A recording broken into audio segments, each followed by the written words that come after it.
Ayun na naman kasi high emotion eh. Kasi una, pangit ng laro namin. So, yun, friendly fire lang naman yun. So, sobrang tagal ko lang ilala si Poy.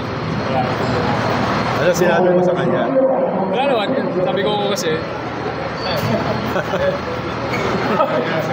oh yeah, tama na. Kasi baka pa dalawang technical pa eh. So, sobrang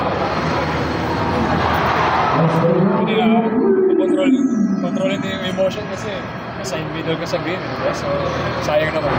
Sayang tsaka dikit ko. Next yun. So, syempre, nagulat lang din ako. So, at least yun lang naman.